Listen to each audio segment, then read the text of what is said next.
Welcome to Pete and Hannah's Watch List. I'm your host, Pete Mitchell. I'm here with my great co-host, Hannah. Hello, people. Hannah, we're here today for AFI Redux, where we're trying to figure out the greatest AFI list of all time. And on today's episode, it is the 1939 movie Stagecoach. Have you ever watched this one before, Hannah? No, I have not. I haven't seen this one before either. Yeah. Missed this one. Missed this one in my years. We watched it on Tubi. Yep. Tubi. Tubi. It's a good little service. Free. Got ads. That's so fine. that's where we watched it on the Tubi. Hannah, 1939 in film. We have spoken about it multiple times. so many times. It's the most jam-packed year of Yeah. film. Probably of... This movie was profitable, but it did not make the top 10. The top 10, which we'll reiterate again, Drums Along the Mohawk, The Women, The Rains Came, Dodge City, Goodbye Mr. Chips, The Wizard of Oz, Babe in Arms, Jesse James, Mr. Smith Goes to Washington, and Gone with the Wind. I think Stagecoach was about 16th. Yeah. 16th. But Gone with the Wind, 7 times more money than the next movie. Unbelievable. Yeah. Gone with the Wind, which we've already done on AFI Top 100. Big movie, yeah. But Big movie, Hen. there was a lot of good movies this year. That is true. And could this be one of them? Well, let's find out today on AFI Redux. So, Stagecoach, 1939 movie, directed by John Ford, which we've had on the list before. Grapes of Wrath, we Yeah. did, and also The Searchers. Yeah, he's the director's director. Director's director. Orson Welles watched this 40 times before he did Citizen Kane. Yeah. Loved this movie. Director's director. Screenplay, Dudley Nichols, who John Ford have worked with many times before. It's based on a short story called The Stage to Lordsburg. 1937 short story. Colliers by Ernest Haycox. It was produced by Walter Wagner. Cinematographer was Bert Glennon. Edited by Otho Lovering and Dorothy Spencer. Music, many people did the music, but Gerald Carbonara, that's real. Great name. Great name. He was credited mostly for it. Production company was Walter Wagner Productions. It was distributed by United Artists. The release date was February 2nd, 1939. It ran for 96 minutes, and it was profitable with a box office over 1.1 million for that year. Yeah. Which is pretty good. I mean, yeah. Yeah, it was. So this movie, as I said, was adapted by Dudley Nichols from the short story purchased by John Ford. John Ford, prolific filmmaker, worked many times in the 1930s. He noticed a B-grade star called John Wayne, and he fought very hard to get him on. Independent producer David L. finally agreed to produce it, but was frustrated by Ford's indecision when shooting began, and he had his own doubts over the casting. Ford withdrew the film from Citizen's company and approached independent producer Walter Wagner. And Walter Wagner did not want John Ford. He didn't want John Wayne. He wanted Gary Cooper, and he also wanted Marlene Dietrich to play Dallas. Of course. Instead of Claire Trevor. But Ford refused to make changes, and so Wagner said, okay, I'll put $250,000 in, and a little less than half what Ford was seeking. But Ford made the sort of concession that Claire Trevor would be on top billing because she was better known. Yeah. The movie was filmed in northeastern Arizona and also on sound stages at RKO Encino Ranch. Yes. Yeah, very much so. Yeah. The reception to this film in 1939, media and critical trade paper praise. It cemented John Wayne standing as an A-lister. The cast member, Louise Platt, in a letter recounting experience of the film's production, quoted Ford on saying, Wayne's future in film, he'll be the biggest star ever because he is the perfect everyman. And yeah, so people really love that movie. I said it. About Orson Welles. Roger Ebert in 2011, when he was writing his memoirs, the film's attitude towards Native Americans are unenlightened. The Apaches are seen simply as murderous savages. There's no suggestion the white man had ever invaded their land. So there was some complications about this film. Of course there is. Most Westerns deal with that. Okay, let's go through the relationship between John Ford and John Wayne. They worked together 14 times. This is the first time they ever worked together. Then they worked together on The Long Voyage Home. Then there were Expendable, Ford Apache, Oh, yeah. Three Godfathers, She Wore a Yellow Ribbon, Rio Grande, Yes. which is a big movie starring Maureen O'Hara, also Ben Johnson, who won an Academy Award for The Last Picture Show. Yeah. The Quiet Man, which stars Barry Fitzgerald and Maureen O'Hara as well. The Searchers, which we've done on the AFI Top 100, stars Great Vera Miles. The Wings of Eagles, which was their first sort of venture away. From the West. Yeah, well, the Quiet Man was sort of like about an Irish boxer and sort of thing like that, but this was more like war sort of stuff. Yeah. In 1957, and then the Horse Soldiers. Then they teamed up with an all-star cast for the Man Who Shot Liberty Valance with the great movie. James Stewart. Yeah. Also Vera Miles again, and then they did How the West Was Run, and then Donovan's Reef. I mean, So that was the last movie they worked together, What a and stretch. Lee Marvin was in that movie. What a stretch for those two. Yeah, huge collaboration. We complain about like Leo and Scorsese and Yeah. stuff, but you go back and you're like the John Ford, John Wayne. It was huge, hey. It was really good. Romance. So Ernest Haycox, Dudley Nichols, and Ben Hench worked on this film. So Ernest Haycock was the original story. Dudley Nichols, who had worked with John Ford a little bit. Ben Hench, he did polishing. He did It Happened One Night, which we already done on the AFI Top 100 list. Very good. Also did Scarface and Angels Over Broadway. So he was just a little polisher, sort of one of the crew that you get to fix script stuff. doctor. Yeah, script doctor, yeah. Some people that worked on this film. So said about Gerald Carbonara, he was uncredited as a composer. He did Gold Rush. Oh, wow, okay. Yep, which we did on the AFI Top 100 10-year revisit as well. Burt Glennon was the director of photography. Burt did Dive Bomber, Paradise Island, In the Line of Fire. He was nominated for 2 Academy Awards. He worked with Cecil B. DeMille as well, and he was nominated for both this and Dive Bomber. Okay, yeah. Yep. Okay.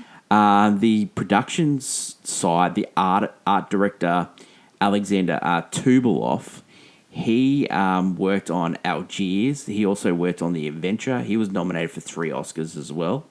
He was a great art director. The set director, Sidney Moore, which we've had on the list before, he did It Happened One Night, also Top Hat, and he also did A Star Is Born, the 1937 version. Oh.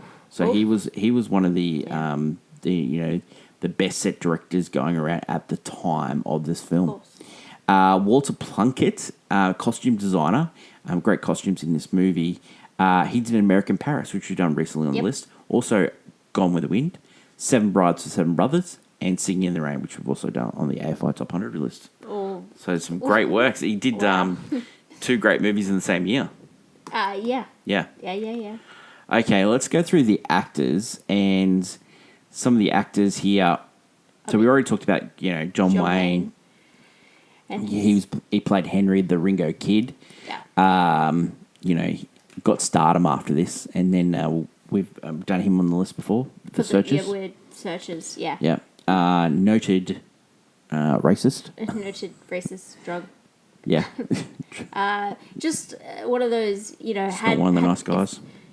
His most memorable quality is probably his, the way, his vernacular way. But people the way he loved talks. him. They loved him. Yeah, well, he I wouldn't say he's like the every guy, but he just represented a body of someone that people could, go, yeah, that's a guy I would go get a drink with, you know? And that sometimes in a star. Like, I wouldn't say John Wayne was one of the best actors going around. Yeah. But he's very easy to, when you see him in a movie, you go, oh yeah, that's John. Like, you're immediately drawn to him and you immediately continue watching the movie because of him. So Like, Claire Trevor, who got top billing, she ended up winning an Academy Award for Best Supporting Actress for Key Largo with Humphrey Bogart and Lauren Bacall. She was also in High and Mighty and Dead End. She was a big star at the time. Yeah. That she got given this role. Yeah. Yeah, she plays Dallas. Yep. John Carradine, famous actor that worked with both Cecil B. DeMille, John Ford.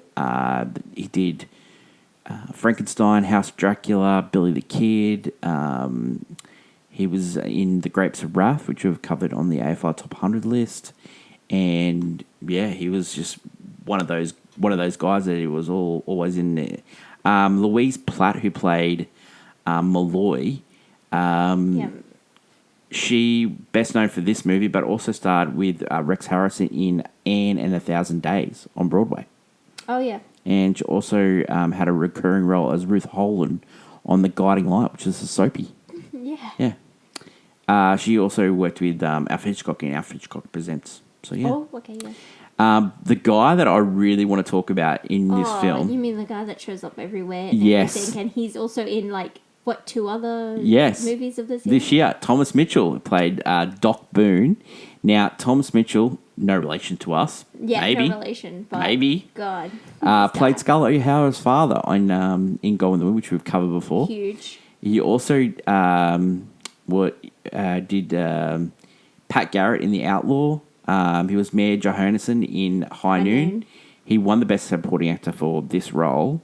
But he was also in, he was Uncle Billy in Into Wonderful Life, which we've also covered on the list. And he did Mrs. Smith Goes to Washington. He plays the drunk reporter. He loves playing a drunk. He's so great at it. He's so good at it. Yeah. He's like the ditzy kind of old man uncle thing he's got going on. So we've covered him in Gone with the Wind. Yeah. Mrs. Smith Goes to Washington. It's a Wonderful Life. And this. And High Noon. He's like a Robert... 5 movies. Yeah, he's like a Robert Duvall. He just huge, shows up and does his bit. Yeah. And he's always some of the best parts of the movie, isn't he? Well, he's very memorable. I wouldn't say he's the best parts because I hate Uncle Billy, as we all should. Wow. Love and hate him at the same time, that guy. Yeah, love and hate. And then him and Scarlett's father, like, he's not a good guy. Yeah. Hey, let's break it down. That's true. And also, it goes a bit cuckoo. Okay, so this movie was nominated for Outstanding Production for Walter Wagner. Nominated for Best Director for John Ford. Best Supporting Actor for Thomas Mitchell, he won. Best Art Direction for Alex Subaroff. Best Cinematographer, Burt Glennon. Best Film Editing for Otho Lovering and Dorothy Spencer. And Best Score, it won for Best Score. So there you go. Yeah. It actually finished 3rd place on the top 10 films of the year. I love they used to do that. The National Board of Review did top 10 films. Top 10 films. And that would have been a tough year. This is like toughest year in history to figure out. Well, but there's an obvious one. Yep. Yeah. So this is your 1939 films. Confessions of a Nazi Spy, Wuthering Heights, Stagecoach, Nina Chica, Young Mr. Lincoln, Crisis, Mr. Smith Goes Washington, Goodbye Mr. Chips, The Warring Twenties, and U-Boat 29. That's the movies that they named on the best films list. I guess in 1939, something else was also starting. Well, they didn't. Something else just. Yeah, they didn't name. They didn't name Gone with the Wind or Wizard of Oz. Yeah, despite the fact those two. Yeah. Yeah. National Board Review 10 films didn't name those two. Wow. Yeah. Huge. At the time, strange, but I guess. No, Gone with the Wind does make sense, but Wizard of Oz. Well, let's go through. Let's just see how they go for 1940 because we've done 1940 a few times. They went with Grapes of Wrath, The Great Dictator, Of Mice and Men, Our Town, Fantasia, The Long Voyage Home, Foreign Correspondent, The Biscuit Eater. They put Gone with the Wind in 1940, and they put Rebecca as well. Yeah, they put Gone with the Wind, I guess, because it continued to stay in cinemas because it was a late entry. But still, there you go. That's the National Board of Review top 10 films. They did get that wrong though. Wizard of Oz should have been there. Yeah, well, yeah. They got that wrong. They got that wrong. Reaction to this film recently: IMDb 7.8, Letterboxd 4.5, Rotten Tomatoes 100%. The funny thing about this film is that it was named on the AFI original list, but did not make the second list. The film has had some sequels, some remakes, including some radio productions. Also, a 1966 movie starred Bing Crosby, and then a 1986 television movie that starred Willie Nelson. Also, Chris Crofton, Waylon Jennings, The Highwaymen, and Johnny Cash, all in that. Okay. Yeah. Wow. Yeah. I'm telling you. I believe ya. I'm telling you. I believe The funny thing about this movie is they lost the print to this movie. It was either lost or destroyed.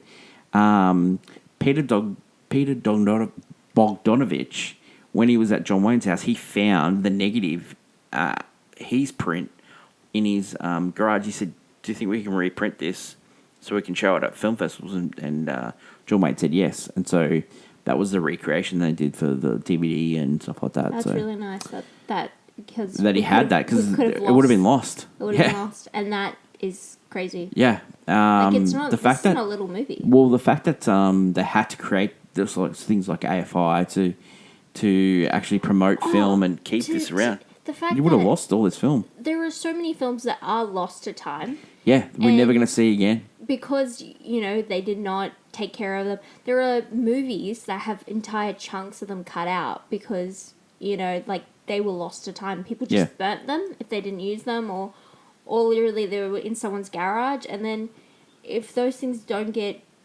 properly, Well, it's a living thing, and it's degrading all the time. Yeah, it has a lifespan, just like everything 100%. else. And so you have to take care of these things or we lose them. And it's really scary. It's really scary. Okay, so this movie is number 63 on the list.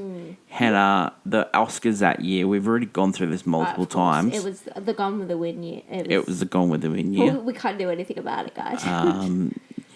Only person that was up for an award in acting was Thomas Mitchell. He ended up winning. And The guy's.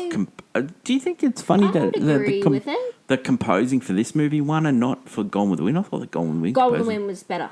Yeah, Yeah. I thought so too. No, Gone with the Wind is definitely better. Yeah, yeah. But Stagecoach is, I will say, when God, they had a lot of people. Look at the nominees for. Tell me the nominees So for you got musical Babe in score. Arms, First Love, Yeah, the great Victor Herbert, Uh-huh. Hunchback of Notre Dame, which was a highly successful movie of that year. Yeah. Intermezzo, Miss Smith Goes Washington, which is pretty good. Yeah, it's pretty Dimitri Timokin, Of Mice and Men, The Private Lives of Elizabeth and Essex. She Married a Cop, Swanee River, They Shall Have Music, Way Down South.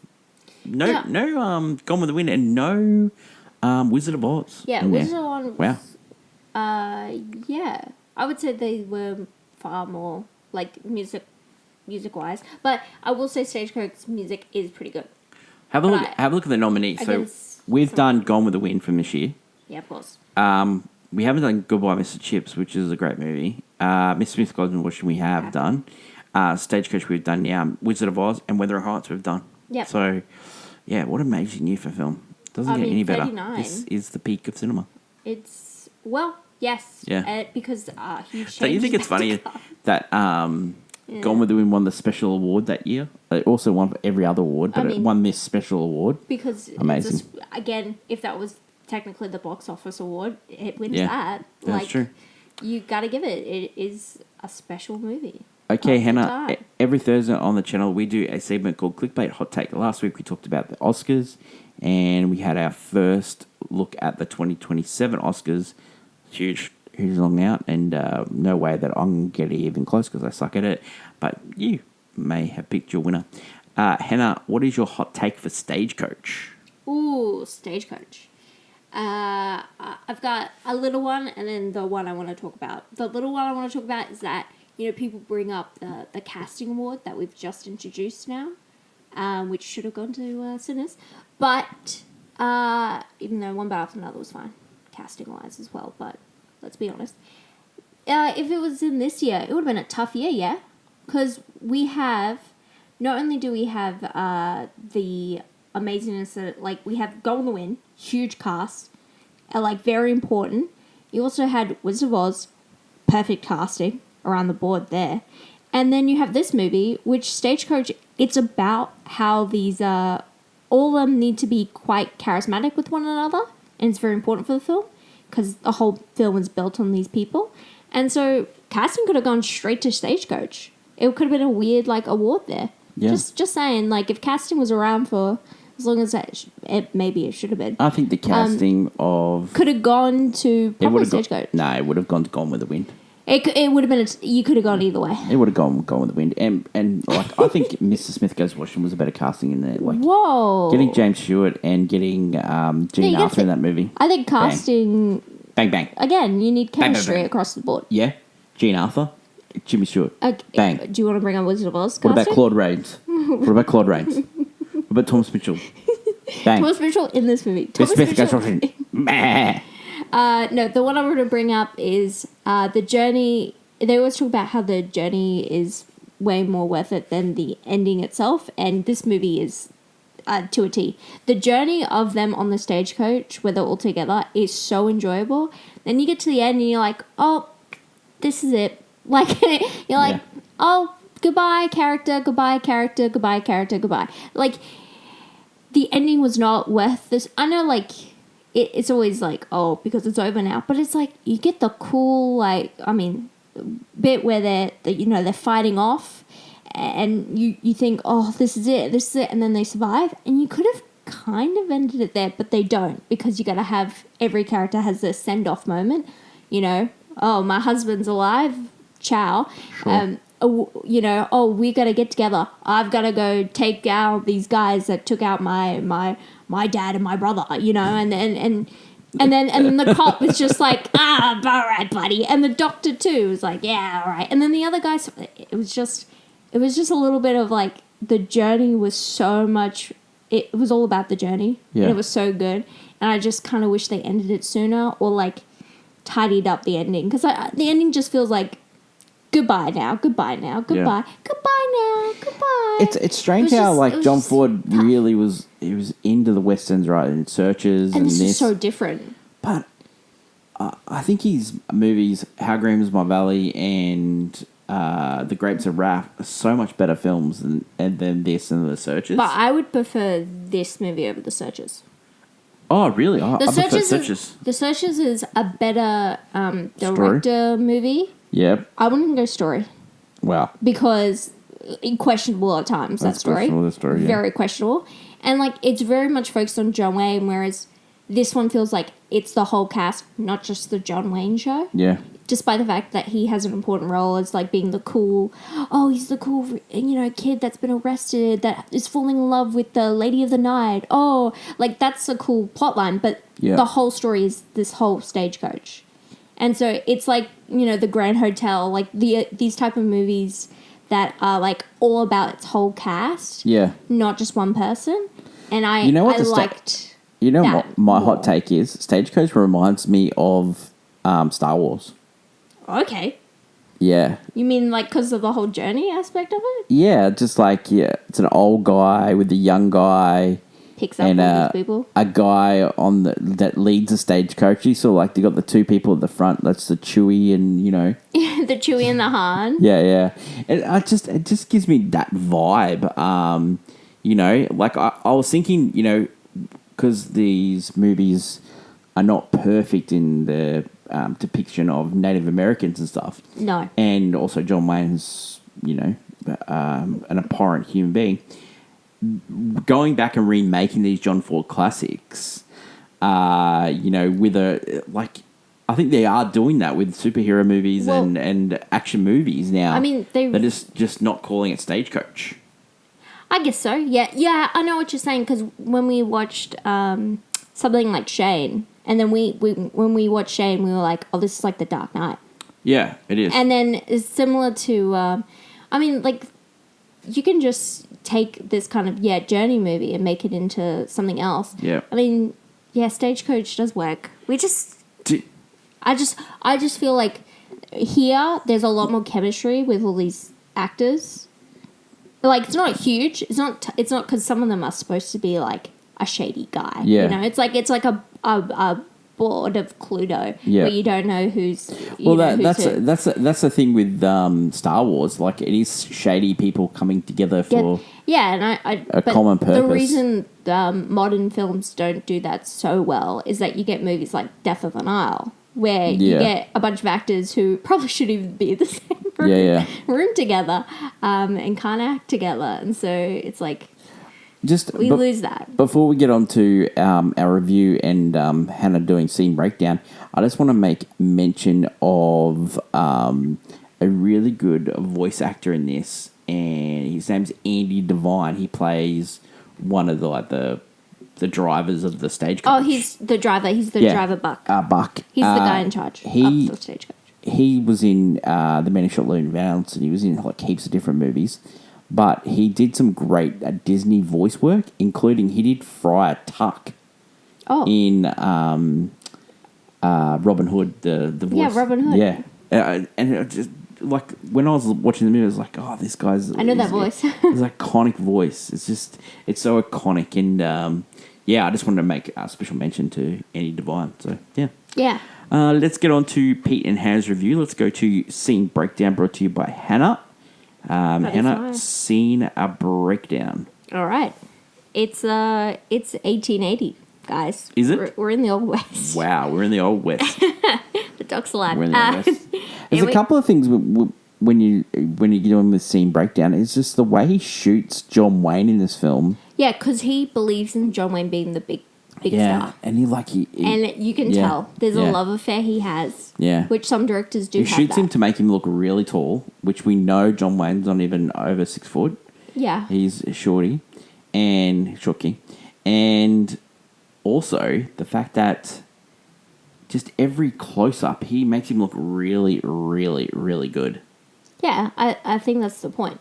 Yeah, especially because he's supposed to be the young hotshot of this group. Don't you think that's half the problem with movie star? Because we don't have movie stars. We have Leo, probably directors having love affairs. Yeah, with movie stars. They care more about the visual, their visual background. Yeah, you don't care about grading stars. Like, directors play a big role in making stars. I mean, you could say that with I mean, Chase Affinity really showcased her.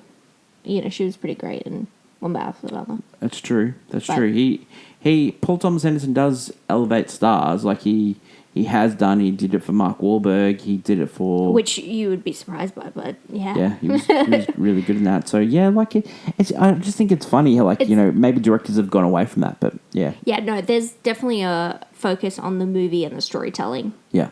But I think it's important. All right, start with these kind of movies. Because we meet Buck. And he's preparing a stagecoach for Lordsburg. Yep. Basically. Lordsburg, New Mexico. There's a commotion going on. The Law and Order League, which is a bunch of Karens, driving out the doctor because he's a no-good alcoholic. And Dallas, promiscuous lady of the night, shall I say. Wow. She's actually not that bad. They just... they're Karens and they don't like her. Yeah, well. Meanwhile... I think Gen Zs call her Jessica. Jessica, Gen Zs call her. Meanwhile, Marshall Curley finds out Henry the Ringo Kid has broken out of prison to avenge the murder of his father and brother. Yeah. And is heading to Lordsburg. Great name for... John Wayne's character. The Ringo Kid? Ringo. I unfortunately just thought of Johnny Depp's lizard gecko thing, yeah. Ringo. That's movie. Ringo. Rango, yeah. Not even close, Hannah, but anyway. you might want to go Ringo Starr. No, I didn't think Ringo Starr. I thought of Rango. Right, okay. All right. Continue. Don't know how I went there. Anyway, to face Luke Plunner, a dangerous gunslinger in Lordsburg. So our... You got me there. Marshall Curley joins the stagecoach. He's going to ride shotgun. Yep. At the bar, the doc meets whiskey salesman Samuel Peacock. Yeah. Can never get the guy's name right. Great names. Great names. Who is also leaving for Lordsburg. And I just love some of the names like Marshall Curley Wilcox. Yep. Samuel Peacock, Ringo Kid, Buck, Hatfield. Dr. Josiah Boone. Like, just great names. And Even Curly Trevor's character, Dallas. It's a great name. It's a great name. you want me to finish this? Yeah, keep going. Because I'm about to go through the names. I'm just That's why. waxing poetic on these names. Yeah. And Gatewood, the arrogant baker who's decided to take the opportunity to steal some cash and make his way out of town. Yeah. On the stagecoach. Finally, we meet uptight Lucy Mallory, who is in a delicate condition, traveling to meet her husband. I love that. A cavalry officer. A cavalry officer who should be on one of the forts along the way. And Hatfield, the chivalrous gambler, who is also a former Confederate Army officer, offers to protect Mallory and climbs aboard. He there's some sort of like connection there. Like he see, like, I don't know why this is not really gone into in the movie, because it kind of like nothing comes of it. Of course, I'll go into that why. But yeah, they have like a strong connection. Like, he's madly in love with her, but nothing comes of it. Yeah. It's funny how, like, she's you a have married woman, but still. All these storylines, and they just want to just get through the movie pretty quickly, you know? Like, they do. It's very fast paced. Yeah. After finding out that there is danger that awaits them, an officer named Blanchard announces Geronimo and the Apache warriors are on the warpath. Yep. Therefore, the troop will provide temporary escort to Dryford Station. Okay. Their first stop. On the way, the stagecoach encounters Ringo, stranded after his horse went lame. Yeah. Though Curly and Ringo are friends, Curly takes Ringo into custody. You know, he's like... And Buck loves Ringo.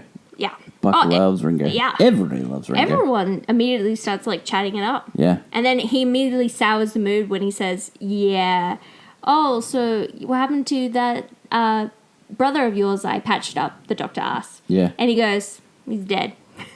He's dead. He goes, no. He goes, he was murdered. And the coach falls silent after that. When they reach Dryfolk, they learn the expected cavalry detachment is gone to Apache Well Station.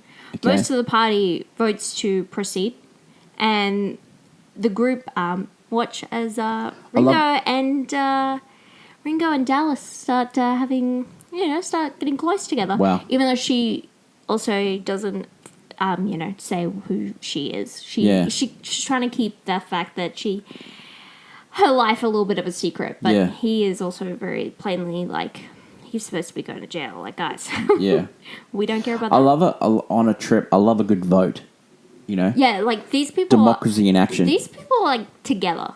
Yeah. Like they work together, and it's actually quite refreshing. Yeah, a little community. When the stagecoach arrives to its next stop, they find the place almost empty, except for a man who informs them that Mallory's husband was wounded in battle, and they don't know of his condition. She immediately, after hearing this news, faints and goes into labour. Of course. The group rush into action, and they try to sober up the doctor because he's a drunk. Yeah. And so they're giving him coffee, Tommy Mitchell. He's got to be a drunk. Throwing water over him. Every movie he's a drunk. But like trying to get him working. Yeah. And then he gets into action, and then he and Dallas managed to deliver the child. The group worry because they're knowing the Apache are near, and like they might attack at any moment. They want to stay so they don't affect the mother and child. Like they would just that just happened. So they're talking about what to do. Meanwhile, Ringo and Dallas are having heart to heart. And Ringo proposes marriage and to live on his ranch across the water together. Wow. Dallas is afraid to admit her past, runs off for the night to think.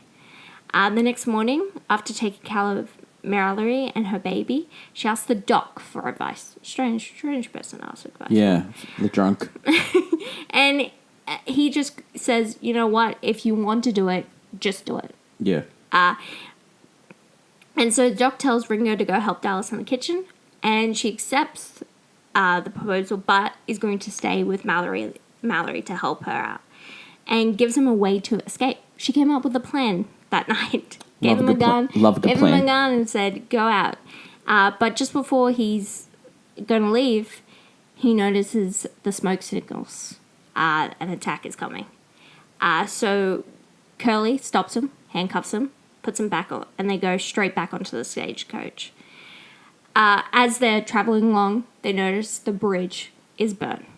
And so what they do is that they uncuff Ringo.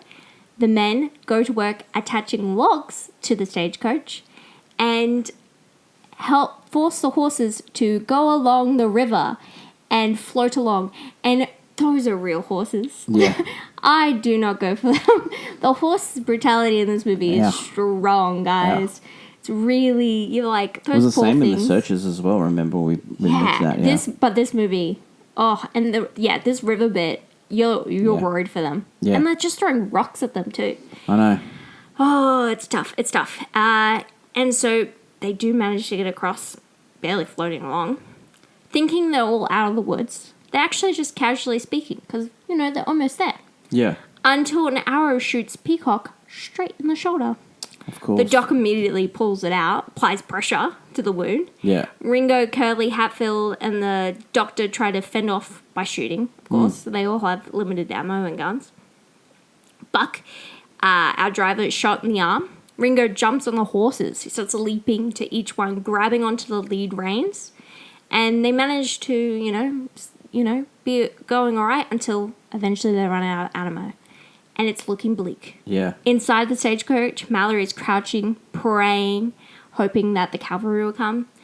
Seeing that he only has one bullet left, Hatfield points the gun to Mallory, hoping to end her suffering early if things go wrong. Yeah. Like, wow, it's got pretty serious. Yeah, it got serious. But he drops his gun, and he's killed on the spot.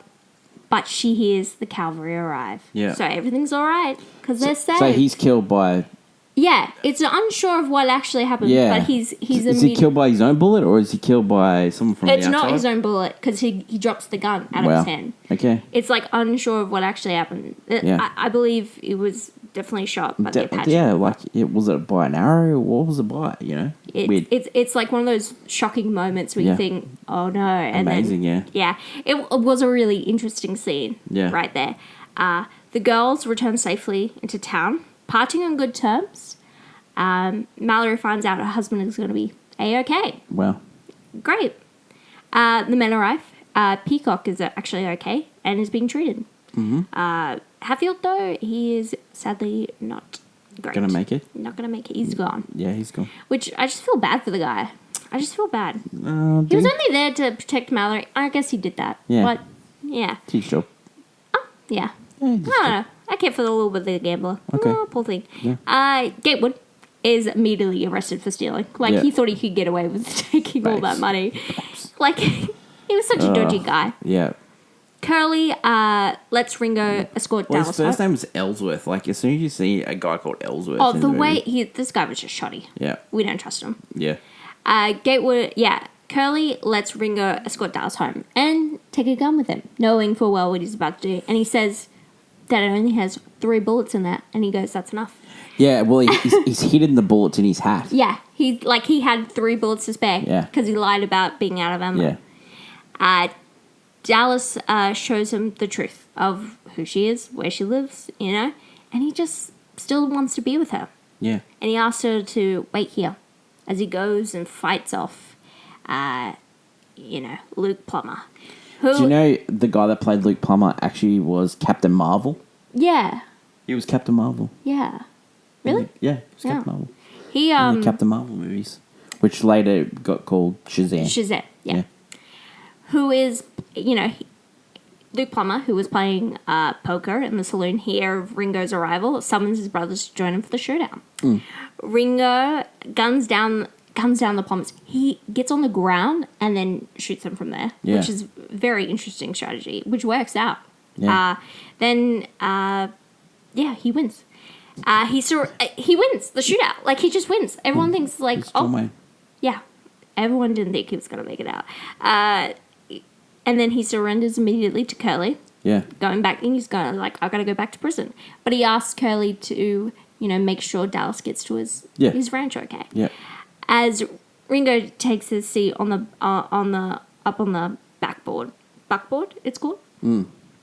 Curly invites Dallas to ride them to the edge of town, to one less goodbye. But when she gets on board, Curly and the doc just stampede, like, brush the horses off, happily letting the couple speed away, get out of their clutches towards Ringo's ranch across the border, where there's nothing they can do with them there. So he's basically let the criminal go away, which, A-okay, they were friends, so this is going to happen anyway. But it was a pretty happy-go-lucky ending right there. Yeah. Like, he manages to avenge his fallen brother and father and I love it. Like, gets away with the girl. it's just these movies just end so quickly. Like, there's no, like... I know, right? Like, it was a Go and get some criticism... We did What's Next yesterday, so if you're not listening these in order, we talked about Project Hail Mary, and their ending just so drawn out, and it just like sweet stuff after sweet stuff after sweet stuff.